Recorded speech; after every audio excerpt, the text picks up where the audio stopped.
الحمد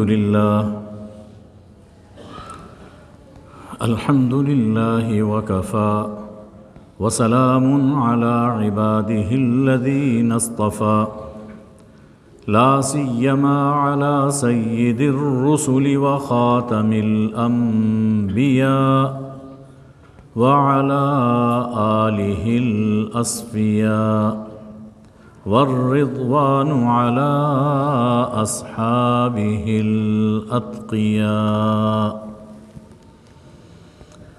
أما بعد فأعوذ بالله من الشيطان الرجيم. بسم الله الرحمن الرحيم. قل يا عبادي الذين أسرفوا على أنفسهم لا تقنطوا من رحمة الله إن الله يغفر الذنوب جميعا إنه هو الغفور الرحيم. صدق اللہ مولانا العظیم. حاضرین گرامی قدر، آنے والے منگل اور بدھ کی درمیانی شب شعبان کی 15ویں شب ہے. آج اس حوالے سے شب برات کے بارے میں چند باتیں عرض کی جا رہی ہیں. سب سے پہلے تو دیکھیے کہ رجب اور شعبان میں رسول اللہ صلی اللہ علیہ وآلہ وسلم کا مبارک معمول کیا تھا. یہ بات ہمارے علم میں ہے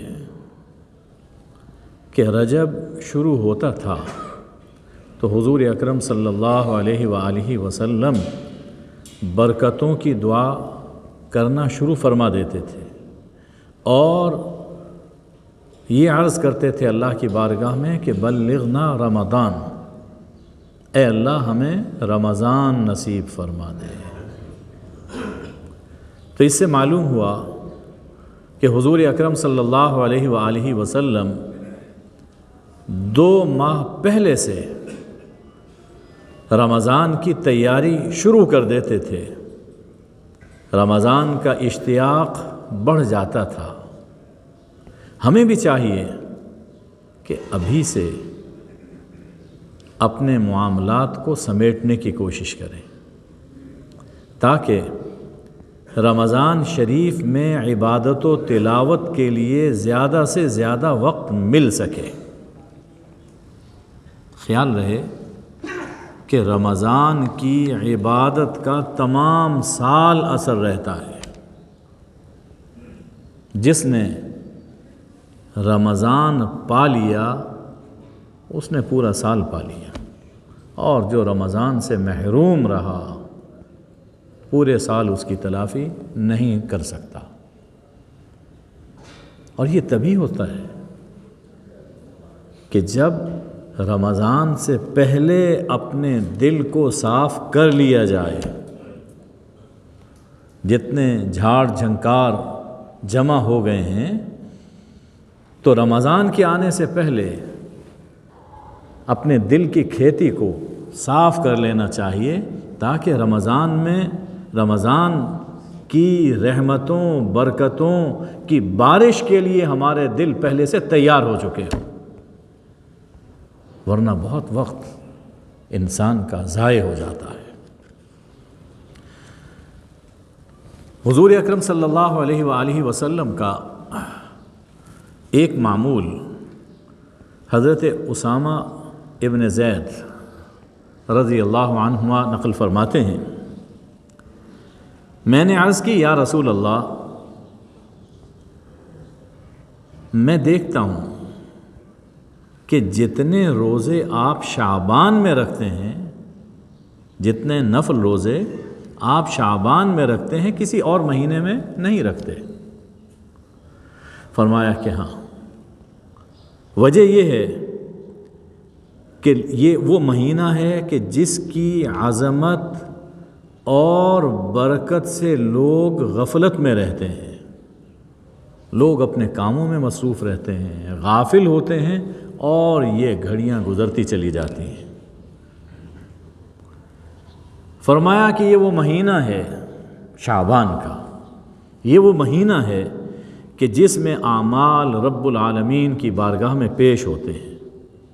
میں یہ چاہتا ہوں کہ جب میرا عمل پیش ہو تو کہا جائے کہ یہ اس کا عمل ہے جو روزے دار تھا، اس لیے میں کثرت سے اس مہینے میں روزے رکھتا ہوں۔ تو یہ معمول تھا حضور اکرم صلی اللہ علیہ وآلہ وسلم کا، اور یہی بات حضرت عائشہ رضی اللہ عنہا بھی نقل فرماتی ہیں۔ رمضان قریب آنے پر حضور اکرم صلی اللہ علیہ وآلہ وسلم اس کے استقبال کے لیے اور رمضان کے انوار و برکات سے مزید مناسبت پیدا کرنے کے لیے روزے رکھنا شروع کر دیتے تھے۔ ابھی میں نے یہ بات عرض کی کہ رمضان سے پہلے اپنے آپ کو رمضان کی برکتوں کے لیے تیار کرنا چاہیے۔ حضور اکرم صلی اللہ علیہ وسلم شوال میں بھی 6 روزے رکھا کرتے تھے۔ یہ کچھ ایسا ہی ہے کہ جیسے نماز فرض تو 2 رکعت، 4 رکعت، 3 رکعت، لیکن حضور صلی اللہ علیہ وآلہ وسلم عموماً اس سے پہلے بھی کچھ نوافل پڑھتے تھے اور بعد میں بھی نوافل پڑھتے تھے جو ہمارے لیے سنت قرار پائیں۔ تو رمضان سے پہلے کے روزے، رمضان کی خصوصی عبادت روزوں کے لیے ایک تمہید ہے، اس کے لیے تیاری ہے، اور جیسے فرض نماز کے بعد نوافل پڑھے جاتے ہیں تو یہ شوال کے روزے وہ حیثیت رکھتے ہیں۔ ہم یوں بھی کہہ سکتے ہیں کہ رمضان سے پہلے نفل روزے یہ شوق رمضان میں ہیں، اور رمضان کے بعد کے روزے یہ شکر رمضان کے ہیں۔ رمضان کی خاص عبادت تو روزہ ہے، تو اس کے اشتیاق میں حضور صلی اللہ علیہ وسلم پہلے سے روزے رکھنا شروع کر دیتے، اور جب یہ عظیم نعمت حاصل ہو چکتی تھی رمضان کی تو پھر اس پر شکر ادا کرتے ہوئے بھی روزہ رکھا کرتے تھے۔ امت کو آپ نے یہ فرمایا، یہ آپ کا معمول ہے، لیکن امت سے یہ فرمایا کہ 15 شعبان کے بعد روزہ نہ رکھو، یہ امت سے فرمایا، تاکہ رمضان کا فریضہ ادا کرنے میں ضعف اور اضمحلال محسوس نہ ہو۔ یہ امت پہ شفقت ہے، رکھنا چاہے ممانعت نہیں ہے، اگر کسی میں ہمت ہے تو رکھ سکتا ہے، لیکن اگر یہ اندیشہ ہے کہ رمضان شعبان میں روزے رکھوں گا تو رمضان کے روزے نہیں رکھ پاؤں گا، تو وہ فریضہ ہے، تو اس لیے پھر شعبان میں خاص طور پر 15 شعبان کے بعد پھر نفل روزے نہ رکھے جائیں تاکہ رمضان کی عبادت میں کمی اور ضعف محسوس نہ ہو۔ امت کے لیے حضور صلی اللہ علیہ وسلم نے شعبان میں ایک معمول بیان فرمایا، یہ تو آپ کا اپنا معمول تھا، امت کے لیے معمول بیان فرمایا، اور اسے روایت کرتے ہیں امیر المومنین سیدنا و مولانا علی المرتضیٰ کرم اللہ وجہہ۔ ارشاد ہے کہ جب شعبان کی 15ویں شب آ جائے فقوموا لیلہا وصوموا نہارہا، رات کو قیام کرو، رات جاگو، شب بیداری کرو، اللہ کی عبادت کرو، اور دن میں روزہ رکھو، رات کو قیام اور دن میں روزہ۔ وجہ یہ ہے کہ اس شب میں جو ہی سورج غروب ہوتا ہے، 14ویں کا جب سورج غروب ہوتا ہے اور 15ویں شب شروع ہوتی ہے، تو اللہ جل شانہ کی رحمتیں، اس کی تجلیات آسمان دنیا پر نزول فرماتے ہیں۔ اللہ نزول فرماتا ہے آسمان دنیا پر، یعنی اس کی رحمتیں انسانوں کے بہت قریب آ جاتی ہیں اور ندا آتی ہے۔ اللہ کی بارگاہ سے یہ ندا بلند ہونا شروع ہوتی ہے، الا من مستغفر فاغفر له، ہے کوئی مجھ سے گناہوں کی معافی مانگنے والا کہ میں اسے معاف کر دوں؟ الا مسترزق فارزقہ، ہے کوئی مجھ سے رزق کا طلبگار میں اسے رزق عطا کروں؟ الا مبتلا فاعافیہ، کوئی بیماری میں تکلیف میں مبتلا ہے، آئے مجھ سے مانگے میں اس کو شفا عطا فرماؤں۔ الا کذا الا کذا، ایک ایک بندے کی حاجت کا نام لیا جاتا ہے، حتیٰ یطلع الفجر، یہاں تک کہ فجر طلوع ہو جاتی ہے۔ تو پوری رات یہ ندائے رحمت بارگاہ الہی سے بلند ہوتی رہتی ہے۔ یہ 15ویں شعبان کا شب برات کا رات کا قیام اور دن کا صیام رمضان کی برکت اور عبادت کا ایک نمونہ ہے۔ وہ جو رمضان آنے والا مہینہ ہے تو اس کا ایک نمونہ ہے، اس کے لیے تیار کیا جا رہا ہے، تمہید ہے کہ اب غفلت چھوڑو، بہت وقت غفلت میں گزر گیا، اب غفلت چھوڑو، کمر ہمت باندھ لو اور رمضان کے لیے تیار ہو جاؤ۔ صاحبو، 15ویں شب کو محدثین نے، شعبان کی 15ویں شب کو محدثین نے شب رحمت، شب برکت اور شب برات کے ناموں سے یاد کیا ہے۔ لیلۃ الرحمہ، لیلۃ مبارکہ، لیلۃ البراءہ۔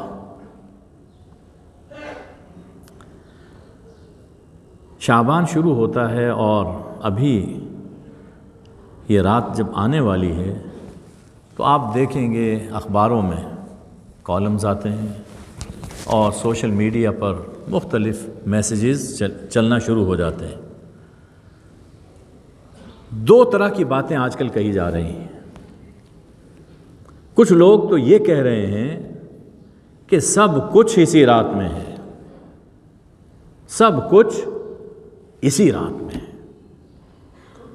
اور پھر چونکہ سب کچھ اسی رات میں ملتا ہے لہٰذا ایک رات خوب محنت کر لو پھر چھٹی۔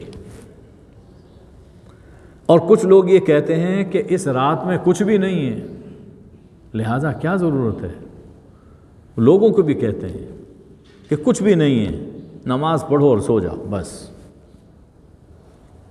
یہ دو انتہائیں ہیں، یہ دو انتہائیں ہیں۔ یہ بھی درست نہیں کہ سب کچھ اسی رات میں ہے، یہ بھی درست نہیں، اور یہ بھی درست نہیں کہ اس رات میں کچھ نہیں، یہ بھی درست نہیں۔ حقیقت یہ ہے کہ اس رات کے بارے میں جو روایات وارد ہوئی ہیں وہ دو طرح کی ہیں۔ کچھ روایات وہ ہیں جن میں اسے تقدیر کی رات کہا گیا ہے، تقدیر کی رات، کہ زندگی موت، کتنا رزق ملے گا، تنگی ہوگی فراخی ہوگی، عزت ذلت، یعنی قضاء و قدر کے جتنے معاملات ہیں سب اسی رات میں طے ہوتے ہیں۔ کچھ روایتیں اس طرح کی ہیں،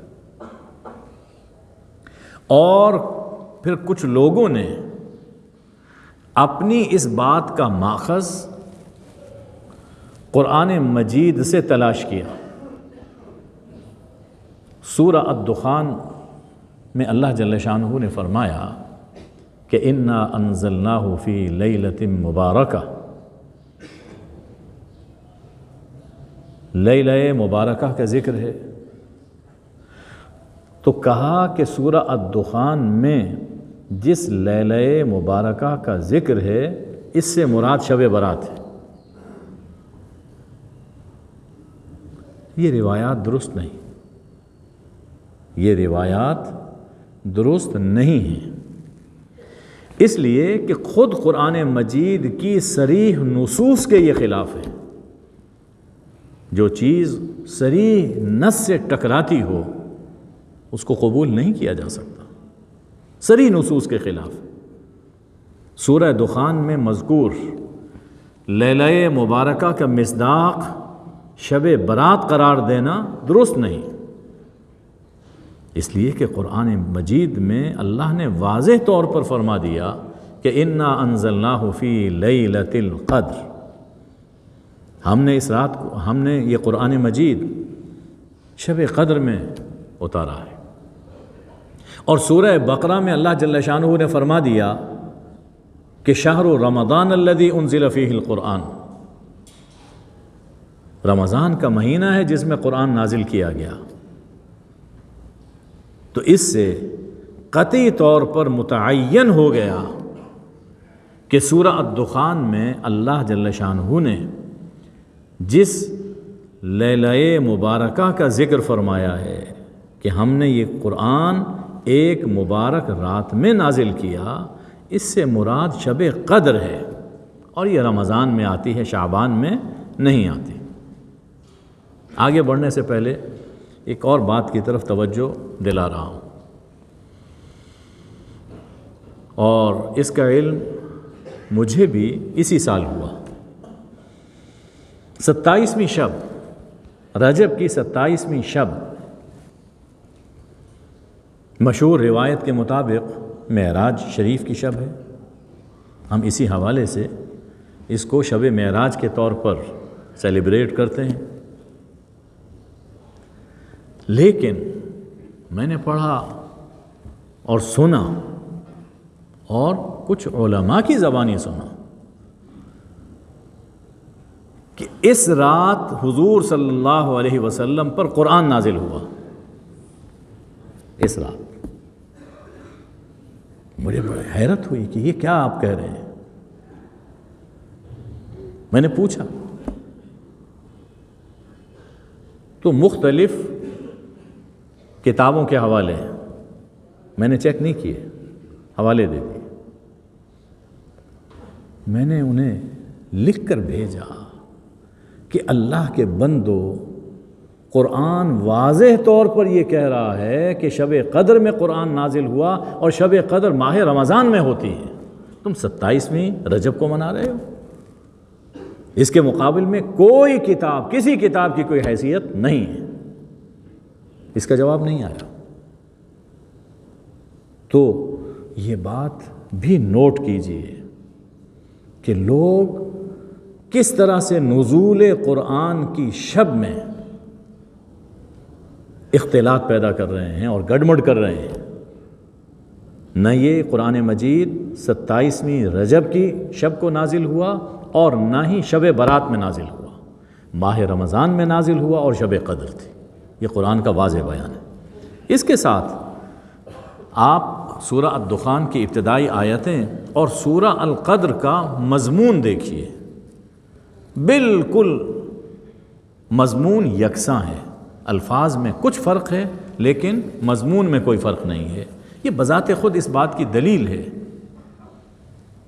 کہ سورہ الدخان کی آیت میں جس شب مبارک کا ذکر ہے وہ شب قدر ہے، شب برات نہیں ہے۔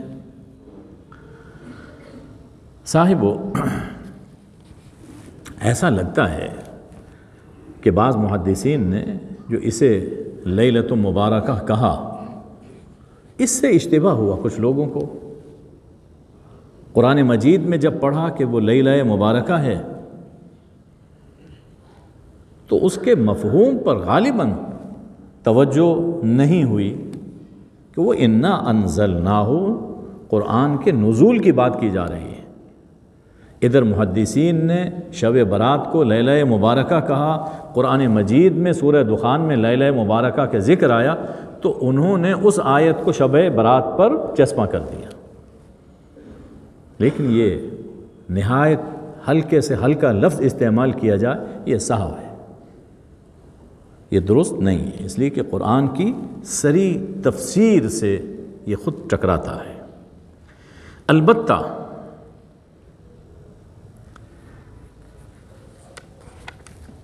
اس رات میں خاص رحمت، خاص برکت اور خاص مغفرت نازل ہونے کی روایات وہ قابل قبول ہے۔ یعنی کچھ تو وہ روایتیں ہیں جن میں یہ مذکور ہے کہ یہ تقدیر کی رات ہے، یہ چونکہ قرآن کی صریح نص کے خلاف ہے، اسے قبول نہیں کیا جائے گا۔ البتہ بعض روایتوں میں یہ آیا کہ اس رات میں اللہ کی خاص رحمت، خاص برکت اور خاص مغفرت نازل ہوتی ہے، یہ روایات قابل قبول ہے۔ اور یہ روایات حدیث کی کئی کتابوں میں آئی ہیں۔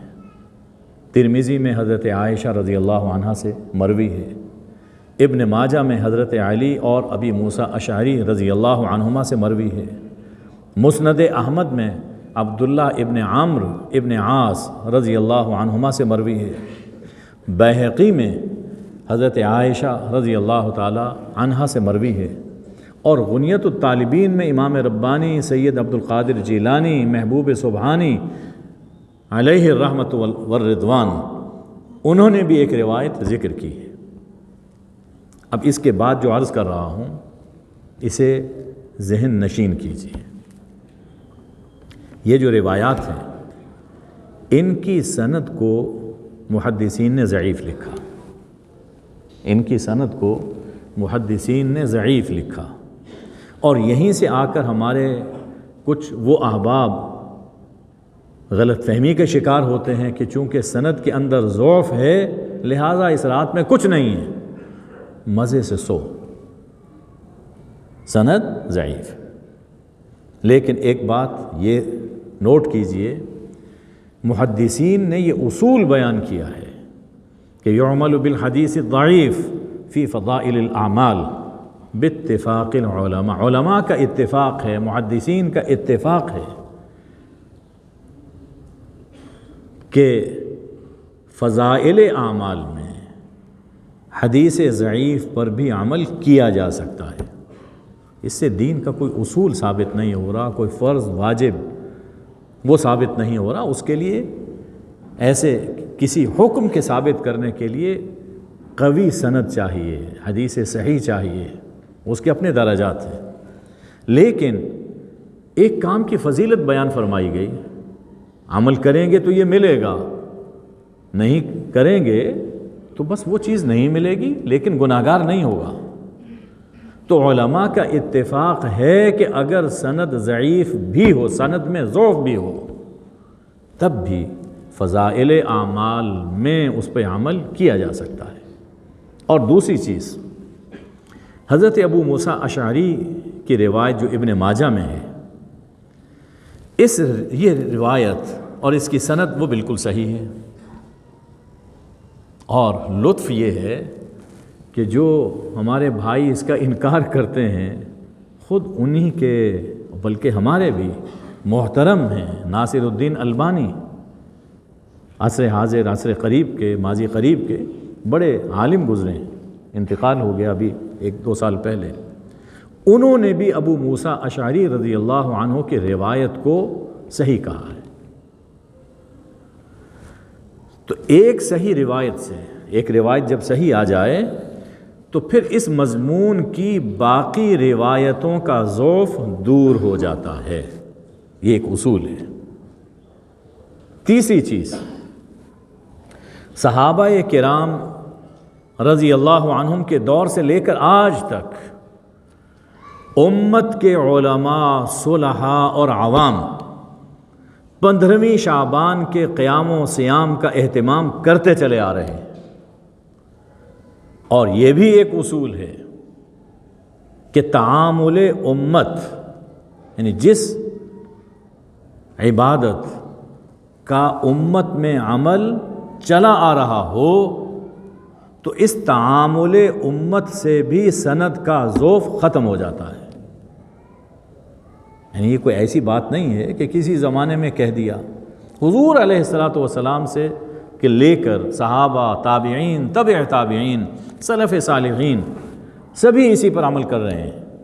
اس کا مطلب یہ ہے کہ اگرچہ سند میں ضعف ہے لیکن مضمون متن کے اندر ضعف نہیں ہے، اس پہ عمل کیا جائے گا۔ اور تو اور شیخ ابن جوزی رحمۃ اللہ علیہ، ان کی کتاب ہے منہاج القاصدین،